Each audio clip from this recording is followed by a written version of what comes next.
siguro medyo meron lang tayong kailangan iwasto sa mga generation natin ngayon, no?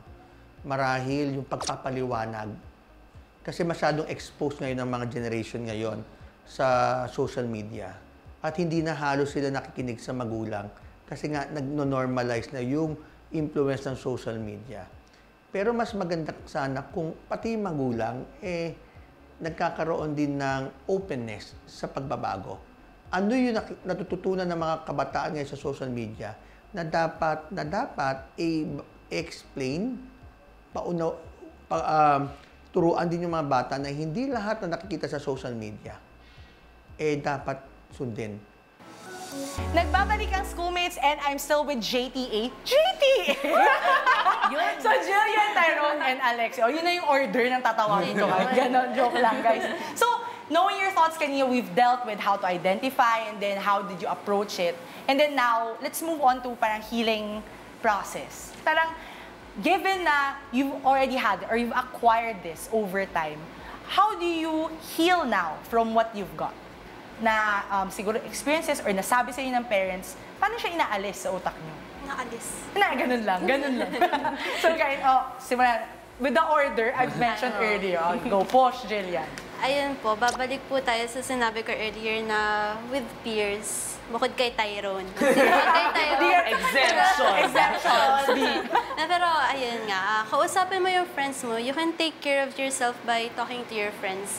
Kasi usually, personally, my friends are the ones who take care of me. Medyo pa-baby ako, pa-prinsesa sa mga kaibigan ko, gano'n. Na kapag princess yun? Ano, totoo po yun.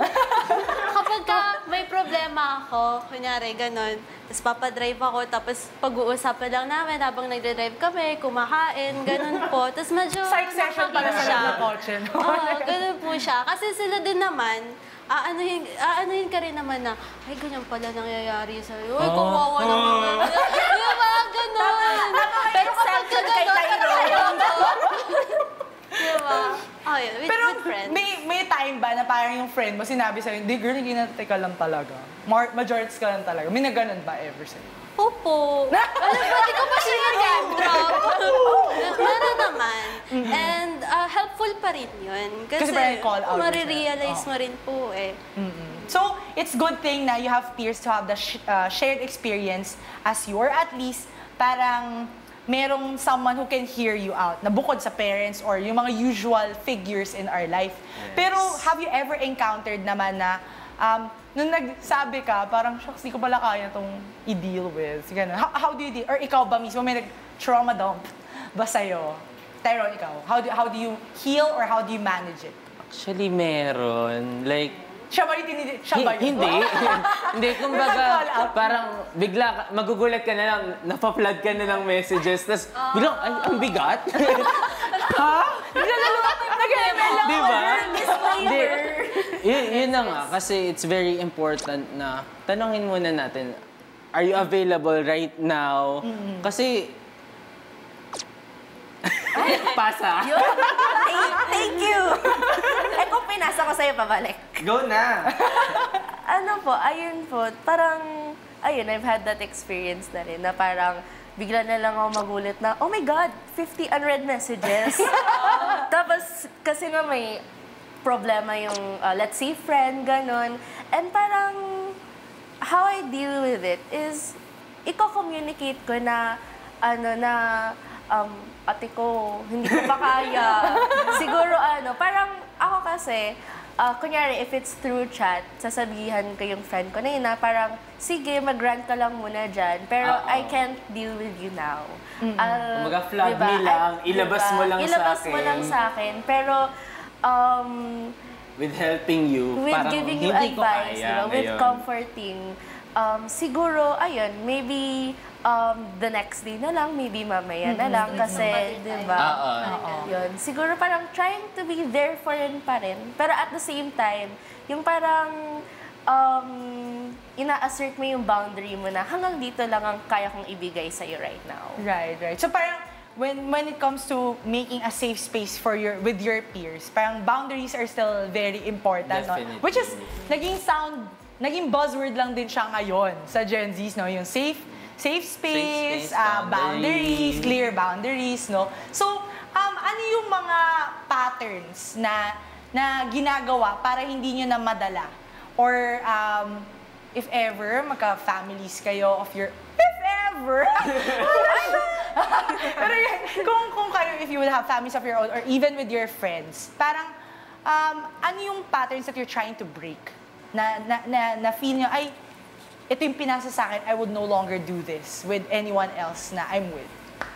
Be it in relationships, in family. Siguro marami sa generation natin na ayaw na magkaanak. Ayun, Parang, nabanggit diba? ba yun? Wag na lang. Di ba? Wag na, tigil na natin to. When you say na ayaw na magkaanak, it stops there because you no longer have to deal with it. Isn't it like running away from the fact na you could still change the culture by doing it right, by parenting right? Di ba pumasok din na yung ganong idea? Or how do you feel about that idea naman? Siguro po parang, yun nga, di ba, a lot of Gen Z, sinasabi nila na ayoko na magkaanak. Hanggang sa akin na lang yung bloodline, gano'n. Let's Siguro end it parang, here. it stems from the fear na mapapasa mo siya na, di ba, ang generational trauma is parang napapasa natin siya subconsciously na hindi tayo aware na napapasa natin siya. So siguro parang it stems from the fear na, yun nga, baka mangyari din yun na even though we acknowledge our generational trauma, at the same time, parang what if, ayun, hindi ko kayanin, ganun, mapasa ko rin sa anak ko. Siguro yun yung fear na nagsistem sa a lot of Gen Zs with regards to, Ayoko na may madamay na diba? iba. Parang, Diba? So you acknowledge na sometimes you are the problem and then you have to change it? Ganun ba? Hindi. Hindi, siguro, andun kasi, naglilinger pa rin yung fear, yung thought na baka mapasa ko siya, baka hindi ko maiwasan, baka... Siguro parang kasi Naglalaro sila ng finish my sentence. siya po kasi yung isip, ako po yung gawa. Pero ayun po siya, siguro po, ayun, given na parang it stems from that fear. Parang, ayun, it's really having to heal from that generational trauma na instead of naisipin na parang ayoko na magkaanak dahil baka mapasa ko lang to sa kanya. Siguro parang kailangan natin isipin na hindi ko to mapapasa sa kanya. Na I'm not like my parents, I'm not like my grandparents, I'm not like older generations. Right. Diba? Na parang, kasi diba parang first step na yung acknowledging Acknowledging that you have generational trauma. So parang, the next step, it's really to nakayanin, na i-break yung cycle. So now, when it comes to breaking generational trauma, we're saying na sure, it could be an option not to have kids. But are there other ways that you think you can break it? I mean, even in our own timeline. Responsible parenthood. Do you think parenthood can be like, is there a guidebook for parenthood? Wala, definitely. Wala. But then, mahalaga kasi na lagi tayo nagre-reflect. Mahalaga na lagi nating ini-evaluate yung sarili natin. Are we doing the good thing pa ba? Yung mga ganang bagay. Kumbaga, let's ask ourselves these questions while pinapalaki natin yung mga anak natin. So that, Yeah. Ano talaga, parang, ayun, to add on to that, diba? Sapaw talaga. Anyway, siguro ayun nga po, besides the self-reflecting is, syempre, we have to ask our children din na, ayun, open communication palagi na okay pa ba yung ginagawa ko? Or parang... Open for feedback, for your comments and suggestions. Tingin mo rin mga anak mo, di ba? Nagko-consult tayo sa kanila, are you okay with this? Hindi ba ako masyadong nagsistep sa boundaries pa rin papasok with regards sa parenthood na, ay, baka hindi pa siya comfortable to share these things. So, kumbaga, hindi rin tayo nagsistep dun sa boundaries nung anak natin. Ayun, parang there's no perfect way na parang, ayun, with regards to parenting, di ba, there's no guidebook kasi each child is different. So there's no parang perfect way to parent a child. Pero it's always trying our best na Actually. mapalaki mga anak natin. Okay. Oh, so deep. Parents na po Magiging sila. parents. Yes, yes. Ito na lang, siguro, message sa mga kapwa nyo Gen Zs and siguro to the people na who are listening to you from other generations. May mensahe ba kayo sa kanila on how to break generational trauma? Jillian. Take care of yourself, guys. Rely on your peers if you have to. Talk with your parents if you can. Yun. In short, ingat. Ingat, ingat tayo. May problema din kayo. Diba? May problema May ka? Okay. Oo. may hati-hati daw silang messaging. Tyrone, you're up. Siguro, in times, always prioritize yourself. Choose yourself. Kumbaga, if there's a need to heal your inner child, if there's a need na piliin mo yung sarili mo, and kumawala from this cycle, kumawala dun sa expectations na naset sa'yo, sa mga sakit na na-impart sa'yo ng trauma na yun, do it. Kasi it's yourself palagi na dapat priority mo. Right. Okay. Yes, back to you. Yun. Ay, back to me. Ayun, siguro po, along with healing your inner child, along with relying your peers, siguro at the end of the day, choosing to break the cycle, to have these hard conversations with your parents, with your teachers. With the older generation. With older generations, it's about communicating in a way na parang yung sinasabi natin, opinion natin, pero at the same time, hindi natin sila binabastos or parang we try to put it in their perspective din, in their shoes din. And ayun po siya, communication po talaga. Communication is Yeah. key. Yeah, is key. So, Ito, meron tayong sisisi mga pa dun buzzwords tayo. about isang person. So, again, guys, thank you so much no, sa ating JTA trio. Jillian, Tyrone, and Alexi sa inyong pag-share. No. There were a lot of learnings dahil sa inyo rin, kumbaga, nagsisimula din yun. Yung mga self-realizations with your experiences. And siguro, ang main takeaway ko for generational trauma, there is a lot na unprocessed happenings or experiences that our parents have carried on in their lifetime.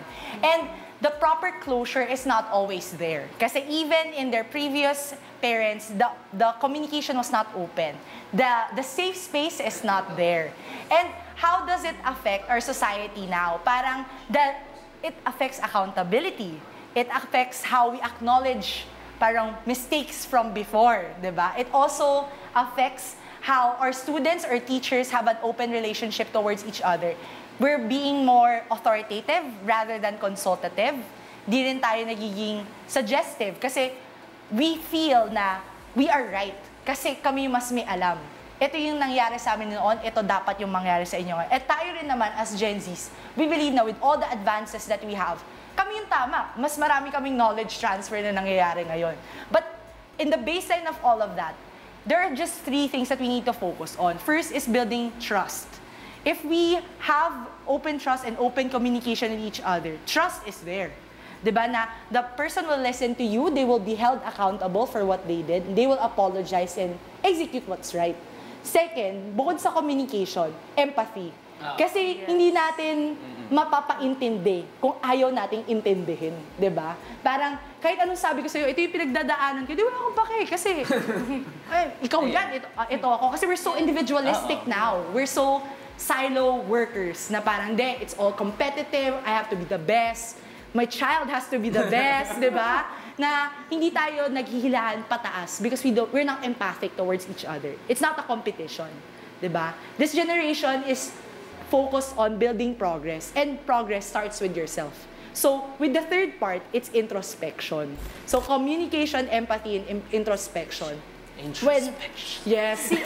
Paano yun? Paano introspection?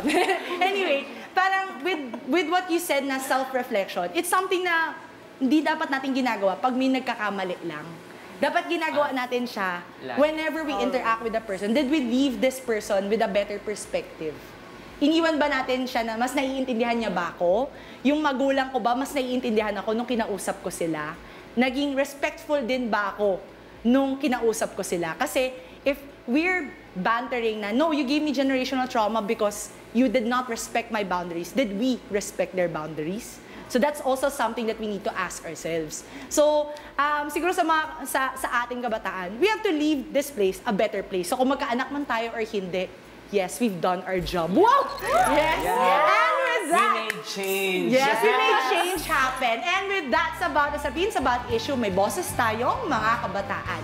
Sumali, makinig at makisa dahil opinion natin ay mahalaga. Kaya naman sabay-sabay nating isigaw sa buong mundo. Schoolmates, may pakialam ka! Sigaw ang